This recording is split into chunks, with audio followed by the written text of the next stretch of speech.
Bismillahirrahmanirrahim. Alhamdulillah, segala puji dan syukur kepada Allah Subhanahu wa taala. Di atas limpah kurnia dan rahmat kasih sayangnya, Allah Subhanahu wa taala memilih kita daripada kalangan hamba-hambanya yang dapat masuk ke dalam bulan Ramadan tahun ini. Masya-Allah, tabarakallah. Kita pun tahu Ramadan datang dengan pelbagai keistimewaan, tawaran dan ganjaran yang dijanjikan Allah Subhanahu wa taala. Misalnya Nabi SAW menyebut, apabila masuk Ramadan, Allah Subhanahu Wa Taala akan menutup rapat pintu-pintu neraka dan membuka seluas-luasnya pintu-pintu syurga. Dan amalan setiap anak Adam di dalam bulan ini akan dilipat kali gandakan pahalanya. Misalnya dalam hadis riwayat Imam Bukhari dan Muslim ini menyebut, daripada 10 kali ganda sehingga ke 700 kali ganda. Itu untuk semua amalan yang kita lakukan dalam bulan Ramadan, kecuali puasa. Puasa ini dia different level. Allah Subhanahu Wa Taala berfirman, Allah kata, adapun berpuasa ianya adalah untuk aku dan aku sendiri yang akan membalasnya. Kerana hamba-hambaku ini meninggalkan syahwat dan makanannya semata-mata kerana aku. Jadi untuk pahala puasa tidak ada measure. Ukurannya hanya Allah Subhanahu Wa Taala yang tahu sebesar mana, setinggi apa ganjaran dan pahala yang dijanjikan untuk orang-orang yang berpuasa. Dan Nabi SAW habiskan hadis itu dengan menyebut, bagi orang yang berpuasa ada 2 kegembiraan. Kegembiraan yang pertama adalah sewaktu kita berbuka puasa, dan kegembiraan yang kedua adalah pada hari kita bertemu dengan Allah Subhanahu Wa Taala.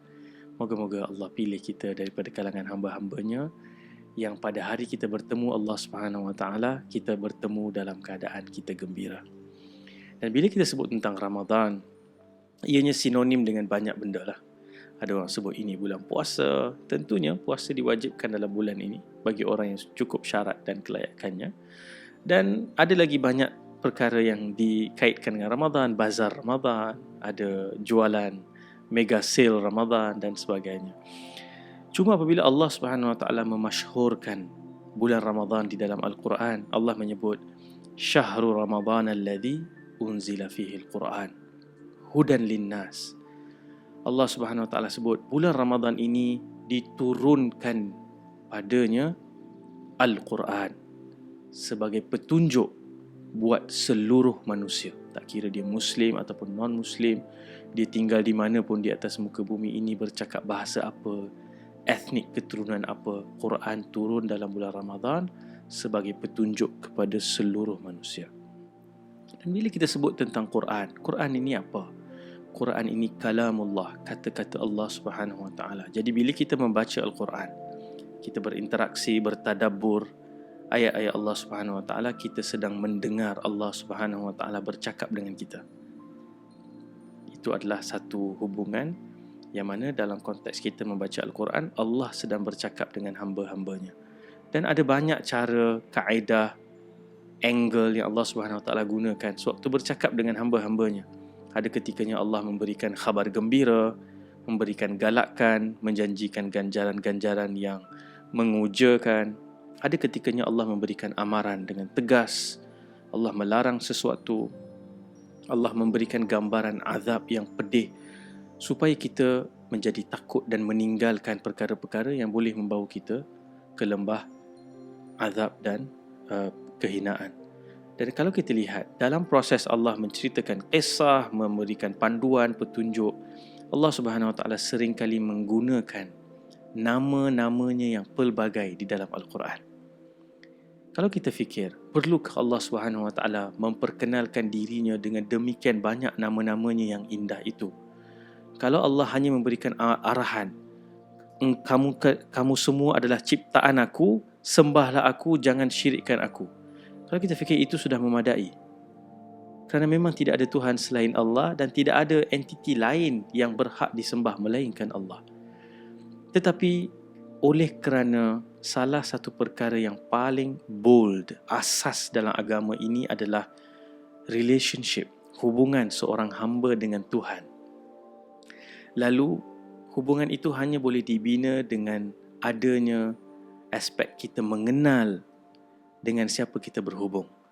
Kita tahu sisi-sisi dan sifat-sifatnya yang berbeza-beza menyebabkan kita akan lebih dalam dan lebih bermakna dalam hubungan yang kita bina. Lalu Allah Subhanahu Wa Taala memperkenalkan nama-namanya yang indah, Asmaul Husna.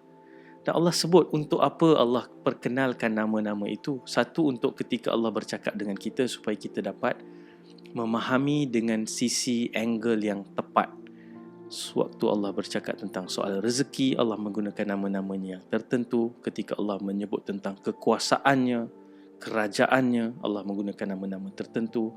Ketika menyebut tentang kasih sayangnya, keampunannya, Allah menggunakan nama-nama tertentu supaya kita kenal Allah Subhanahu Wa Taala daripada sisi dan sifat-sifatnya, nama-namanya yang berbeza. Dan Allah menyebut di dalam Al-Quran, walillahil asmaul husna fad'uuhu biha. Dan bila Allah bercakap dengan kita, Allah minta kepada kita semua, wahai orang-orang, wahai hamba-hambaku, bagi aku ada nama-nama yang terindah. Asma ini daripada root word sama yang bermaksud tinggi. So nama ni sesuatu yang tinggi. Dan Allah kata Asmaul Husna. Husna ini daripada perkataan husn, ahsan, husna, yang paling indah, yang paling sempurna. Dan Allah kata dengan nama-nama ini gunakanlah ia untuk bercakap dengan aku.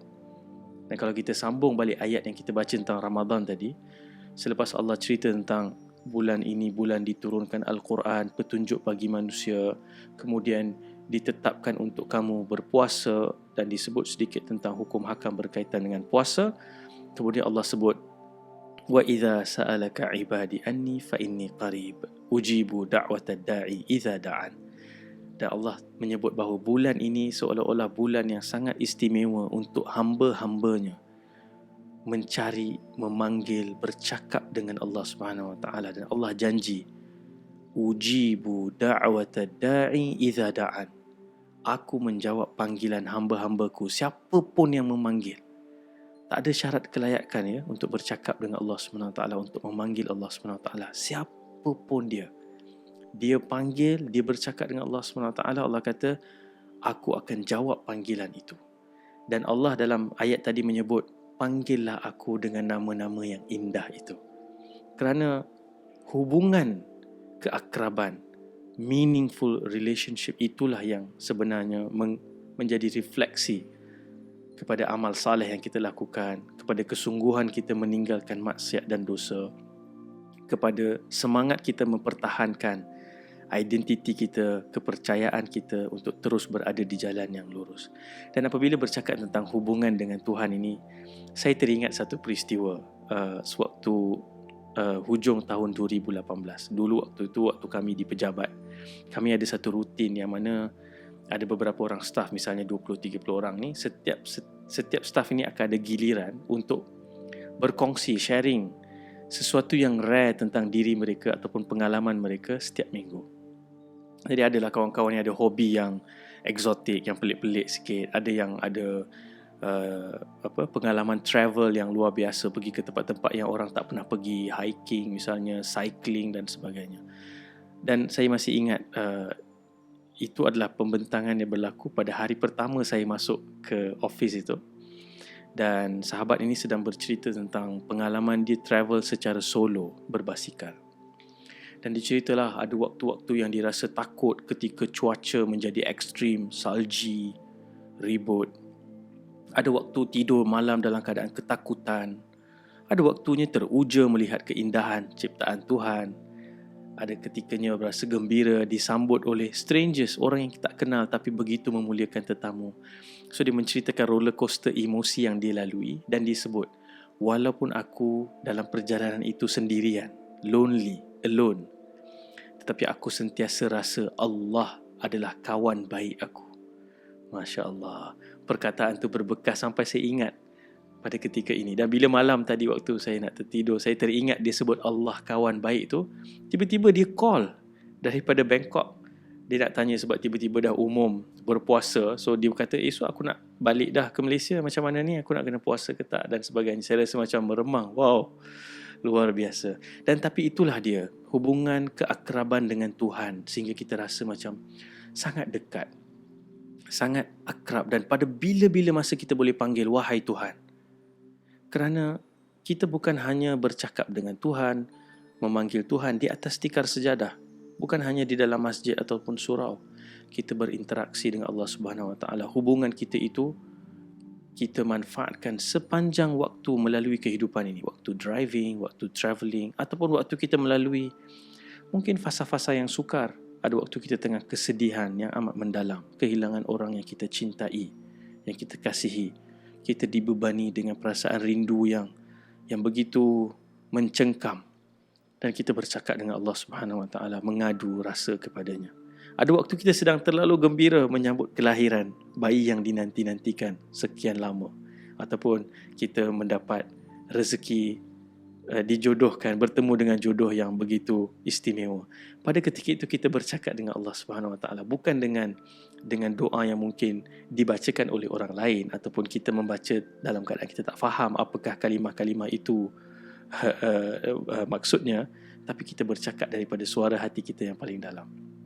Dan ungkapan wahai Tuhan, dan apabila kita kenal nama-nama Allah Asmaul Husna itu, dia akan memberikan kita meaning dan closeness yang luar biasa. Sebab tu true love, cinta yang sebenar ni memang disuburkan dengan semakin banyak kita tahu tentang seseorang. Dalam konteks hubungan kita dengan Allah Subhanahu Wa Taala, semakin banyak kita tahu tentang nama-nama Allah, sifat-sifat Allah, hubungan itu akan berubah. Sama sekali berubah. Dia akan menjadi to an extent yang orang pada zahirnya mungkin akan nampak kita ni nampak macam tak begitu berpenampilan agama. Misalnya kawan yang saya cerita tadi, dia tidaklah berpenampilan macam orang agama, dia bukan ustaz ataupun penceramah. Dia orang biasa macam kita semua. Kerana hubungan dengan Allah itu adalah rahsia di dalam hati, perasaan kita. Orang lain tak perlu tahu pun tak apa. Orang lain mungkin ada gambaran yang berbeza sama sekali dengan apa yang sebenarnya kita rasa tentang Allah Subhanahu Wa Taala, dengan nama-nama Allah Subhanahu Wa Taala yang kita kenal dan kita panggil dia dengannya. Jadi bulan Ramadan ini kita akan melalui satu demi satu nama-nama Allah, dan antara perkara yang penting untuk kita ingatkan ialah apabila kita bercakap soal perubahan, kita suka fikir macam as if dia adalah black and white. Sama ada aku jauh daripada Tuhan atau aku dekat daripada Tuhan. Aku dekat dengan Tuhan. Sama ada aku berubah ni jadi baik ataupun aku jahat. Seolah-olah itu saja option yang ada. Sedangkan dia adalah proses. Dia adalah step by step. Dan ini saya ingin simpulkan episod ini dengan kita merenung hadis Nabi SAW ketika Nabi menyebut, hadis ini hadis kursi. So Nabi menyebut bahawa Allah Subhanahu Wa Taala berfirman, Allah kata, aku bersama dengan sangkaan hamba-hambaku terhadapku. Ana inda dhanni abdi bi. Wa ana ma'ahu idza dzakarani. Aku bersama dengan dia ketika dia mengingati aku. Kalau dia mengingati aku di dalam dirinya sendirian, seorang diri, aku akan mengingati dia dalam diriku.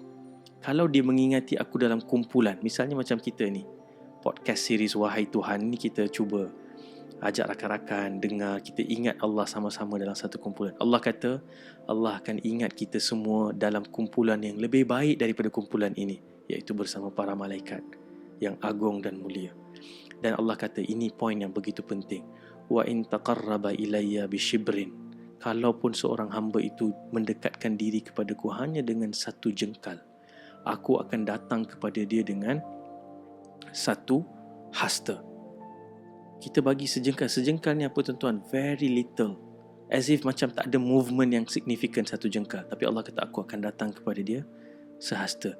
Kalau dia datang kepada aku sehasta, aku akan datang kepada dia sedepa.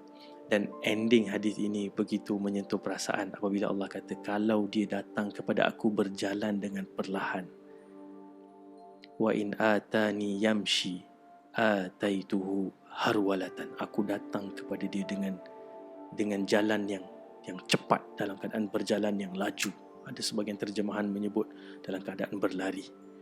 Jadi Ramadan inilah kesempatan kita untuk kita mendalami nama-nama Allah, untuk kita faham, dan kedua kita nak memanggil Allah dengan nama-nama itu, dan seterusnya kita nak meneladani nama-nama Allah itu dalam kehidupan seharian kita.